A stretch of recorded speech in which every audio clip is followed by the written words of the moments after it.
Yes class, मैंने भी आपको व्हाट्सएप पर एक इलस्ट्रेशन नंबर 27 का स्क्रीनशॉट भेजा है। तो आप वहाँ पे क्वेश्चन को देखिए, उसमें हमें रिसीट एंड पेमेंट अकाउंट दिया हुआ है फॉर द ईयर एंडेड 31 मार्च 2020 और हमने बनाना है income and expenditure account for the same period और हमें कुछ एडजस्टमेंट्स दिए हुए हैं। तो अभी मैं इनकम एंड एक्सपेंडिचर अकाउंट बनाने जा रही हूँ, तो उन एडजस्टमेंट को भी साथ साथ करते हैं हम। आप ध्यान से देखिए,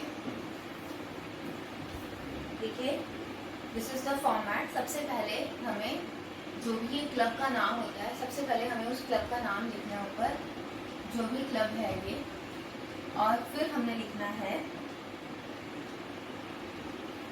इनकम एंड एक्सपेंडिचर अकाउंट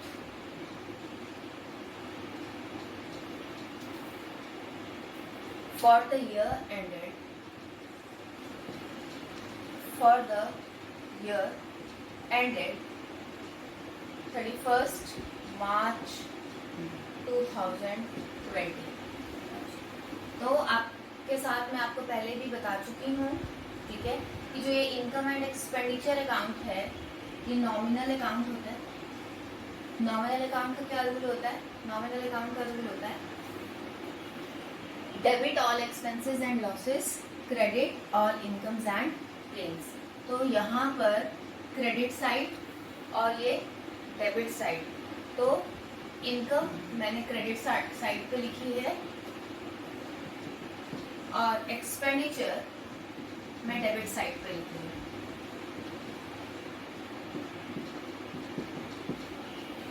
अब रिसीट एंड पेमेंट अकाउंट में जो आइटम्स डेबिट साइड पर दे रखी होती हैं, क्योंकि वो रिसीट्स होती हैं, उसमें से जो रेवेन्यू नेचर की आइटम है, क्योंकि इनकम एंड एक्सपेंडिचर अकाउंट में सिर्फ हम रेवेन्यू नेचर की आइटम्स को लिखते हैं, तो उसमें से जो रेवेन्यू नेचर की आइटम्स हैं वो हम यहाँ पर शिफ्ट करेंगे।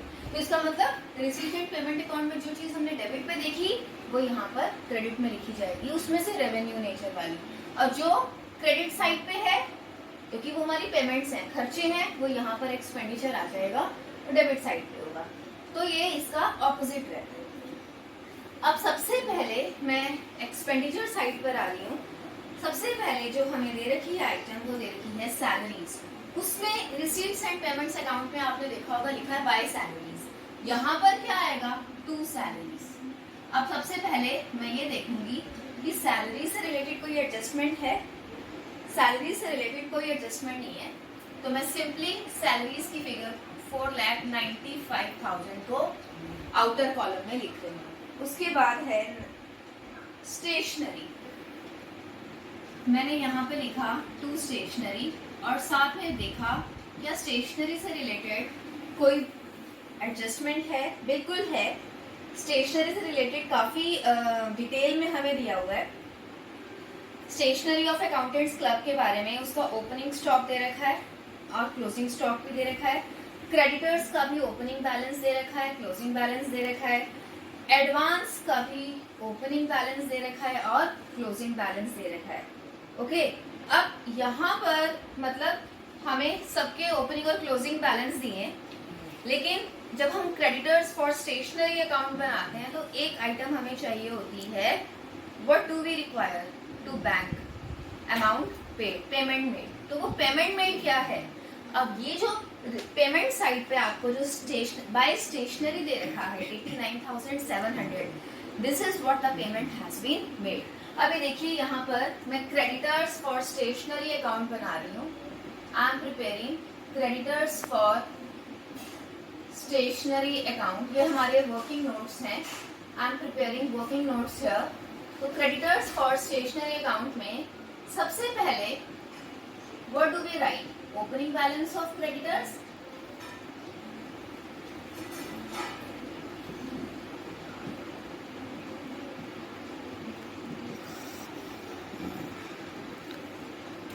सबसे पहले we write opening balance of creditors. तो क्रेडिटर्स फॉर स्टेशनरी का ओपनिंग बैलेंस कैसे लिखा जाता है? By balance brought down. Credit side पे लिखा जाता है फर्स्ट 2019 वाला ओपनिंग बैलेंस है दैट इज 26,000 जो मैंने यहाँ पर लिख दिया, और क्लोजिंग बैलेंस है 40,000 जो मैंने डेबिट साइड पे लिख दिया। To balance carry down it is 40,000, right. अब यहाँ पर एडवांस फॉर स्टेशनरी का भी ओपनिंग और क्लोजिंग बैलेंस दिया हुआ है। जो 2018-19 का है वो ओपनिंग बैलेंस है और दूसरा क्लोजिंग, तो वो हम यहाँ पर लेते हैं। तो here we write to balance brought down 5,000 and here I write by balance carried down it is 7,000. After that हम यहाँ पे लिखते होते हैं टू बैंक, जो भी हमने पेमेंट की है, पेमेंट मेड। अब हमने कितनी पेमेंट की है वो हमें रिसीट्स एंड पेमेंट्स अकाउंट से पता चलेगा। हमें दिया हुआ है 89,700। नाउ अब हम इस अकाउंट का टोटल करते हैं टू फाइंड आउट। हाँ जी, क्रेडिटर्स फॉर स्टेशनरी से हम क्या फाइंड आउट करते हैं, इस अकाउंट को बनाकर हमारी क्रेडिट परचेजेस आती हैं। तो जो अभी हम फाइंड आउट कर रहे हैं इसका टोटल है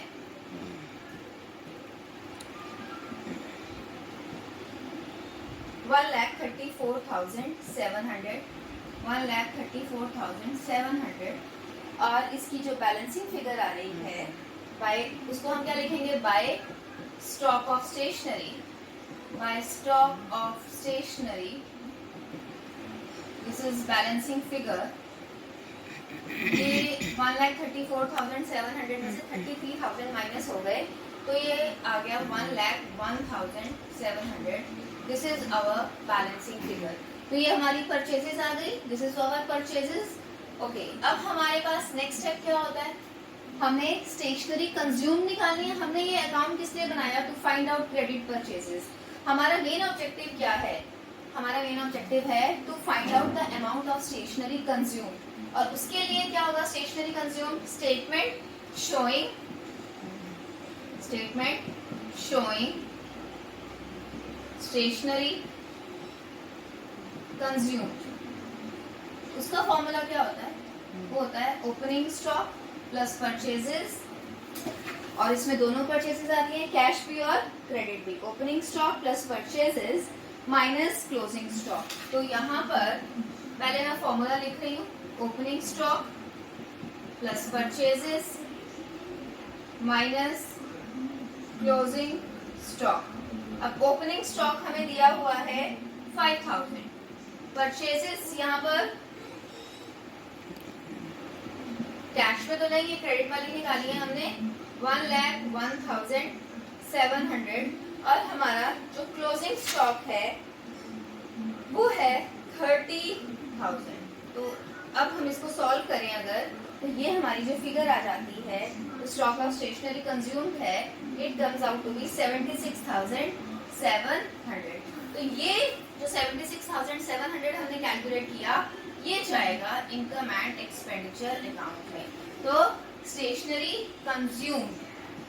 कंज्यूम कितनी है, 76,700। और हमने यहाँ पर लिख दिया रेफर वर्किंग नोट। अब जो हमारी नेक्स्ट आइटम है पेमेंट साइड पे लिखी है बिलियर्ड टेबल। अब ये जो बिलियर्ड टेबल है ये हमारा एसेट है। एसेट्स को कभी भी हम इनकम एंड एक्सपेंडिचर अकाउंट में शो नहीं करते, हम सिर्फ रेवेन्यू नेचर की आइटम्स लेते हैं। And purchase of asset is a capital expenditure, तो ये बैलेंस शीट में जाएगा। बाय इन्वेस्टमेंट्स भी हमारा, हमने एक एसेट है तो ये भी बैलेंस शीट में जाएंगी। मिसलेनियस एक्सपेंसेस दिए हुए हैं हमें 75,000, तो मैंने लिखा यहाँ पर to miscellaneous expenses 75,000।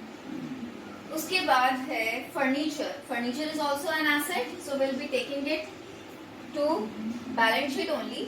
If there had it been depreciation on furniture to be charged, तो depreciation हम इनकम एंड एक्सपेंडिचर अकाउंट में लेते हैं। अब इंश्योरेंस प्रीमियम दिया हुआ है 27,000, और इंश्योरेंस प्रीमियम की एक एडजस्टमेंट भी है कि उसमें 3000 प्रीपेड है, तो प्रीपेड आपको मैं बता चुकी हूँ, उसे हम माइनस करते हैं क्योंकि वो नेक्स्ट ईयर को बिलोंग करता है।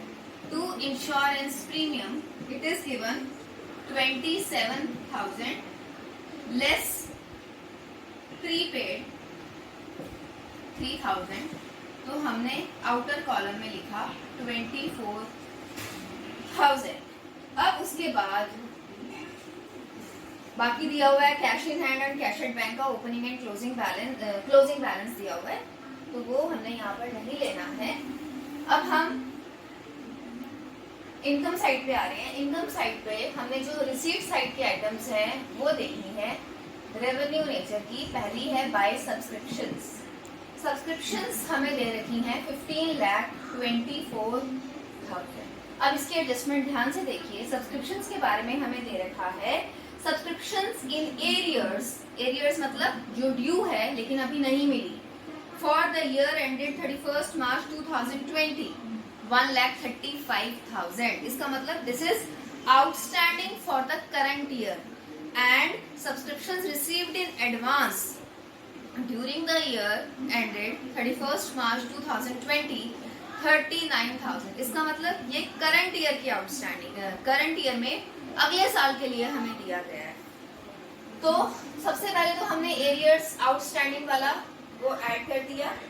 दिस इज 1,35,000 और लेस क्या करना है रिसीव इन एडवांस क्योंकि वो नेक्स्ट ईयर के लिए मिला है 39,000। तो ये हमने प्लस कर दिया और ये माइनस कर दिया।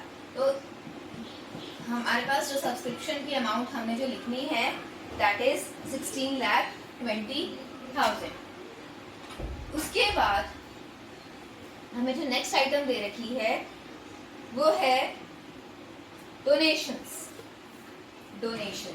बाय डोनेशंस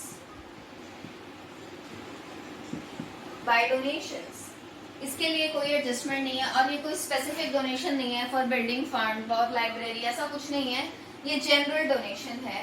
तो वो हम ले लेंगे यहाँ पर सिंपली 7,20,000। उसके बाद है बाय इंटरेस्ट ऑन इन्वेस्टमेंट्स। हमने जो इन्वेस्टमेंट्स की हैं हमें उस पर इंटरेस्ट मिला है और इसके बारे में और कोई एडजस्टमेंट नहीं दे रखी, तो हम सिंपली ये फिगर लेंगे। और उसके बाद है बाय एंट्रेंस फीस। अभी तक तो हम इसे इनकम एंड एक्सपेंडिचर अकाउंट में ही लेते हैं, तो अभी तक हम वही लेंगे। और दो चीजें और हैं एंट्रेंस फीस के बाद। इंटरेस्ट रिसीव फ्रॉम बैंक, ये बैंक से मिला है, वो इन्वेस्टमेंट्स पे इंटरेस्ट था, this was interest on investments, और ये हमें बैंक से मिला है, हमारे डिपॉजिट्स पे मिला है, जो भी है 63,000, ये हमने ले लिया। एक चीज और दे रखी है by sale of old newspaper, ये भी हमारी इनकम है। By sale of old newspapers, पुराने न्यूज़पेपर्स को जब हमने स्क्रैप में बेचा तो हमें 9,000 रुपीज वो भी मिल रहे हैं। That is all. हमने सारी एडजस्टमेंट्स का भी अकाउंटिंग ट्रीटमेंट कर दिया, हमने सारी आइटम्स को भी नोट डाउन कर दिया। अब इसका मैं टोटल बताती हूँ इस साइड का।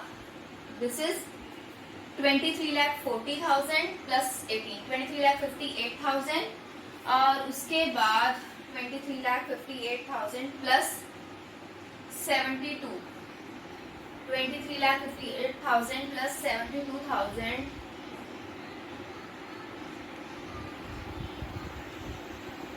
24,30,000 plus 1,80,000. This is 26,10,000.